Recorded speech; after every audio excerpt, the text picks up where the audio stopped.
Home science study kitchen पर आप सभी का बहुत बहुत स्वागत है। बच्चों 12th क्लास के होम साइंस में मैंने पिछली वीडियो में डाला है 1 से लेकर 17 क्वेश्चन बहुविकल्प डाले, जो कि पूरी किताब का निचोड़ है और बहुत ही इम्पोर्टेंट है।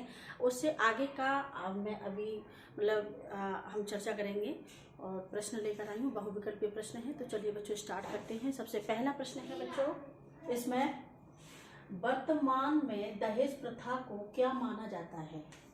बहुविकल्प प्रश्न में पहला प्रश्न है, वर्तमान में दहेज प्रथा को क्या माना जाता है। तो का ऑप्शन है बच्चों एक उत्तम प्रथा, खा ऑप्शन है एक प्रकार की आर्थिक सहायता, और ग ऑप्शन है एक सामाजिक बुराई, और घ ऑप्शन है एक प्रकार की सौदेबाजी। तो इसका सही आंसर है बच्चों वर्तमान में दहेज प्रथा को क्या माना जाता है, तो एक सामाजिक बुराई के रूप में इसको माना जाता है। अगला प्रश्न है बच्चों, नवजात शिशु के लिए क्या उत्तम होता है। तो का ऑप्शन है पहला फल, और खा है कोलेस्ट्रॉल, गा है चाय, और घा है इनमें से कोई नहीं। तो सही आंसर है इसका नवजात शिशु के लिए क्या उत्तम है, कोलेस्ट्रॉल, है ना।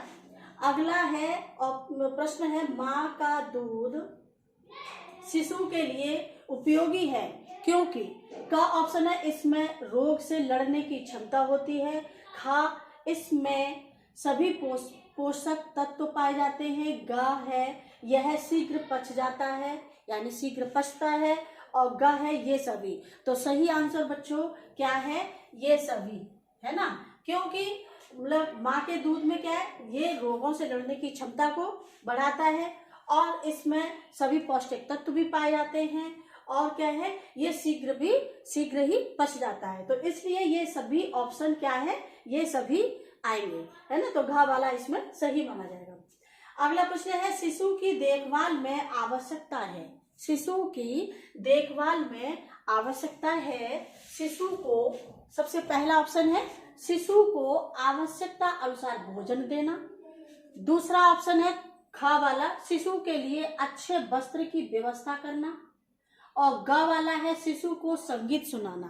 तो हमारा प्रश्न क्या पूछ रहा है, शिशु की देखभाल में आवश्यकता है, तो सबसे मेन पॉइंट क्या है, देखभाल, है ना। देखभाल की आवश्यकता है तो क्या है, शिशु को आवश्यकता अनुसार भोजन देना, क्योंकि भोजन आवश्यकता अनुसार उसको मिलेगा दूध के रूप में या किसी अन्य के रूप में जो बच्चा खा सकता है ना। तो बच्चे को उसकी ग्रोथ में कमी नहीं आएगी, उसके मानसिक संतुलन में कमी नहीं आएगी, मानसिक विकास में कमी नहीं आएगी, जब प्रॉपर उसको पौष्टिक आहार मिलता रहेगा।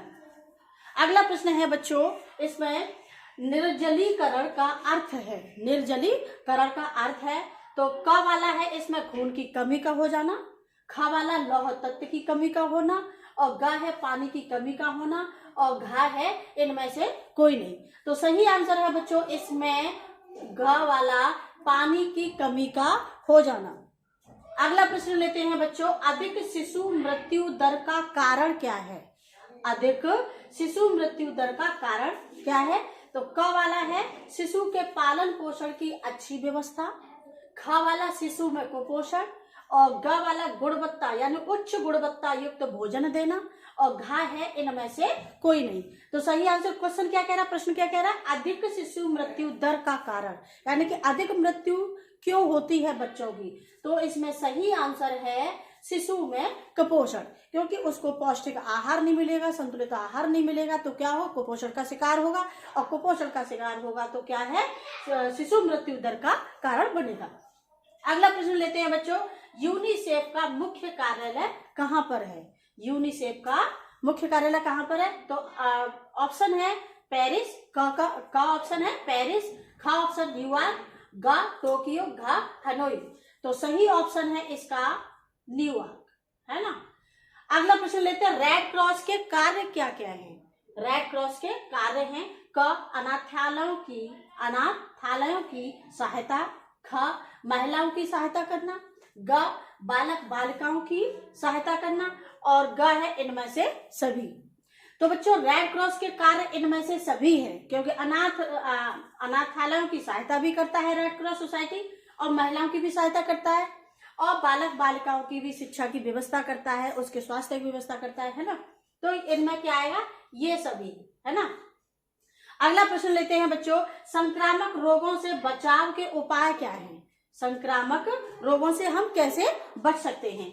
तो देखिए, क वाला है पृथक करना, ख विसंक्रमण करना, ग टीका लगवाना और घ है इनमें से सभी। तो ये ऑप्शन इनमें से सभी यानी घ वाला आएगा, इनमें से सभी। अगला प्रश्न लेते हैं, निम्नलिखित में से किसका संबंध इंसुलिन निर्माण से है? किसका संबंध इंसुलिन निर्माण से है? तो क है पीयूष ग्रंथि से, ख अधिवृक्क ग्रंथि से और ग लार ग्रंथि से और घ इनमें से कोई नहीं। तो सही आंसर है बच्चों इसका पीयूष ग्रंथि से, ये क वाला। ठीक है, अगला प्रश्न लेते हैं, अनुमस्तिष्क का कार्य क्या है? यानी जो हमारा अनुमस्तिष्क होता है वो क्या कार्य करता है ना।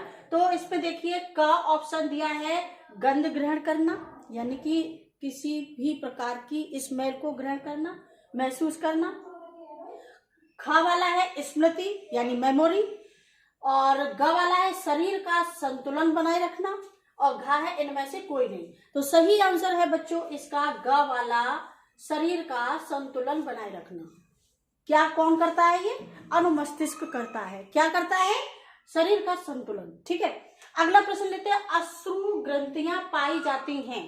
हमारी जो अश्रु जो आंसू जो होते हैं वो जिस ग्रंथि से निकलते हैं, अब वो कहाँ पाई जाती हैं, किस जगह पे? तो देखिए, क है वृक्क में, ख आमाशय में, ग आंख में और घ हृदय में। तो कहाँ पाई जाती है? आंख में, है ना।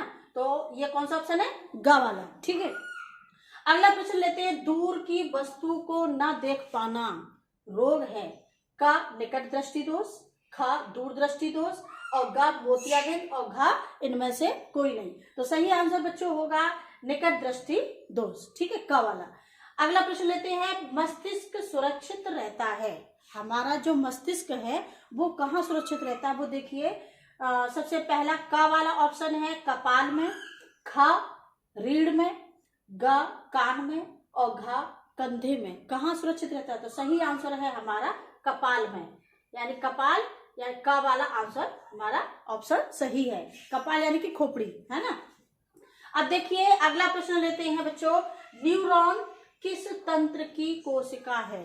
न्यूरॉन किस तंत्र की कोशिका है? तो क ऑप्शन है इसमें पाचन तंत्र की, ख ऑप्शन है तंत्रिका तंत्र की और ग ऑप्शन है अस्थि तंत्र की और घ है इनमें से कोई नहीं। तो सही आंसर है बच्चों इसका ख वाला, तंत्रिका तंत्र की। ठीक है, अगला प्रश्न लेते हैं बच्चों, प्राण वायु कहलाता है? प्राण वायु कहलाता है जिससे हम जीवित रहते हैं, कौन सी वायु है, कौन सी गैस है ना। तो वो देखिए, का ऑप्शन है ऑक्सीजन, ख कार्बन डाइऑक्साइड, ग नाइट्रोजन और घ जल वाष्प। तो सही आंसर है बच्चों इसका ऑक्सीजन, क वाला, का ऑप्शन है इसका। ठीक है, अगला प्रश्न लेते हैं बच्चों, वसा में घुलनशील विटामिन होती हैं, कौन सी? का ऑप्शन है ए बी सी, ख बी सी, ग ए डी के और घ इनमें से कोई नहीं। तो इसका सही आंसर है बच्चों ग वाला, ए डी के, है ना। ग वाला आंसर है इसका सही। अच्छा, अगला प्रश्न लेते हैं बच्चों, जल में घुलनशील विटामिन कौन सी होती हैं? तो देखिए, जल का ऑप्शन है इसमें बी सी, ख ऑप्शन है ए बी और ग ऑप्शन है ए डी के और घ ऑप्शन है के। तो सही ऑप्शन है बच्चों इसका क वाला, बी सी। तो बच्चों ये हैं बहुविकल्प प्रश्न आपकी 12th क्लास की होम साइंस से, पूरी क्लास मतलब पूरी किताब से इसका निचोड़ निकाला है मैंने। बहुत ही इम्पोर्टेंट क्वेश्चन है और आप याद करिएगा, पूरी वीडियो को देखिएगा। और मेरे अगर इस चैनल को लाइक नहीं किया है तो लाइक करें, सब्सक्राइब नहीं किया है तो सब्सक्राइब करें। धन्यवाद।